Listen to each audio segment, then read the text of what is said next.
All right, so today we are diving deep into the Yogacara school of Buddhist philosophy. And we're going to explore this really radical idea that the world we experience isn't something we just find. It's something we build, moment by moment. And we're going to use their toolkit, the five skandhas, to take it all apart. So just for a second, I want you to look at the world around you. You know, the desk, the chair you're sitting on, the phone in your hand. It all feels pretty solid, doesn't it? Real, permanent. But what if that feeling, that solidity, is just a really convincing illusion? Today, we're going to poke at that common sense view and see what's actually underneath. To start this whole deconstruction, we need our toolkit, the five skandhas. You can think of them as five fundamental piles of components that, when they come together, create every single moment of our experience. So you've got the physical stuff, form. Then you have the four mental jobs, feeling, which is just that raw sense of pleasant, unpleasant, or totally neutral. Perception, that's the part that recognizes and slaps a label on everything. Oh, that's a car, that's music. Formations, which are all our mental habits, our intentions, our impulses. And finally, consciousness itself, the basic awareness that kind of ties it all together. Okay, let's just dive right in. We'll start with the one that seems the most obvious, form. You know, the physical world. Let's really take it apart and see what these Yogacara thinkers found when they looked incredibly close. Now, their approach was really interesting. They weren't trying to be particle physicists, smashing things into smaller and smaller physical bits. Nope. Instead, they used what they called discriminative wisdom to analyze matter right down to its absolute conceptual limit, to the very edge of what the mind can even imagine form to be. So what do you find at that limit? You find this idea of the ultimate particle. But, and this is a huge but, it's not a tiny, indivisible atom like a scientist would talk about. It's a pure concept. It's the smallest possible idea of form. It's so small it has no parts. It can't be born, and it can't die. It's not a thing at all. It's more like a theoretical finish line for our perception. Okay, so if matter isn't made of tiny particles, what is it? Well, Yogacara sees matter as this incredible dance of four great properties, or forces. You've got solidity, that's the force that supports and holds things up. Cohesion is the force that binds and gathers things together. Heat is the force of transformation, ripening. And motion is the force of change and growth. These aren't just descriptions, they are the physical world in action. And here is the crucial point. Everything we can see, touch, or interact with, our own bodies, a mountain, a cup of coffee, it's all called derived form, and it's completely dependent on the constant interplay of those four elemental properties.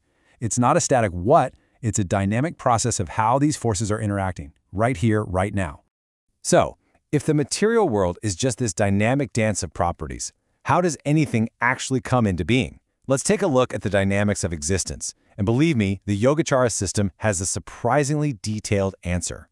According to the texts, for anything to exist, this whole web of causes has to come together perfectly. They break it down into five key things. First, it arises independence on those elemental properties we just talked about. Second, it pops up from its own causal seeds that are stored in our consciousness. Third, from the sheer momentum of past actions, or karma.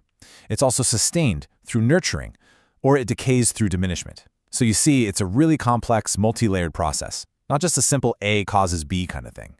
And all of this leads to a pretty mind-blowing conclusion. If form is just a process arising from all these conditions, well, it can't possibly be static. The Yogacara Bhumi Shastra says that all form, all phenomena are momentary. They exist in a constant state of momentary destruction, flashing in and out of existence just as fast as a thought. Reality isn't a movie. It's more like a lightning-fast series of single, instantaneous frames. Okay, so if the entire physical world is this fleeting, flashing process, then what in the world is perceiving it? What's giving it the appearance of stability, of structure? Well, that brings us to the inner architect of our reality, the skandha of consciousness. And right here we hit a central paradox. The Yogacara school says that the basic nature of our mind, of our consciousness, is fundamentally pure and luminous. So if that's true, why is our day-to-day experience so often messy and confusing and just full of suffering? Where does all that grit and grime come from?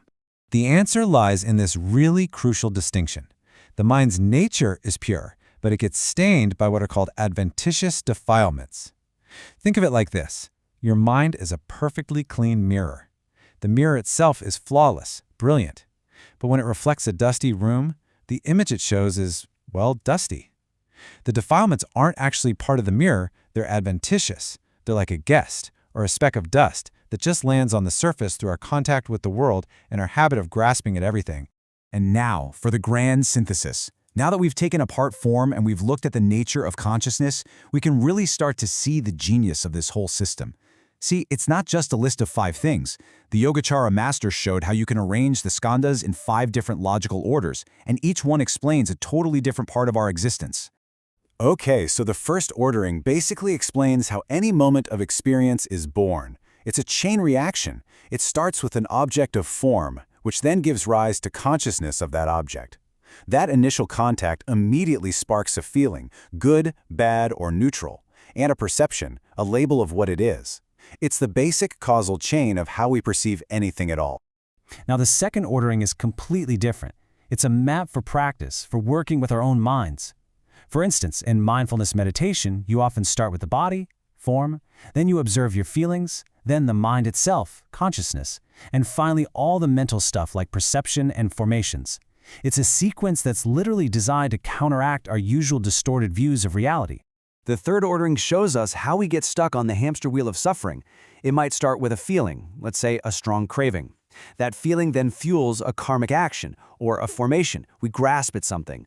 That action propels our consciousness forward, planting a seed for a future experience and locking us right back into the cycle. This fourth ordering is really fascinating. It explains how consciousness abides in or clings to the other 4 skandhas, to form, feeling, perception, and formations, as if they were a stable, cozy home.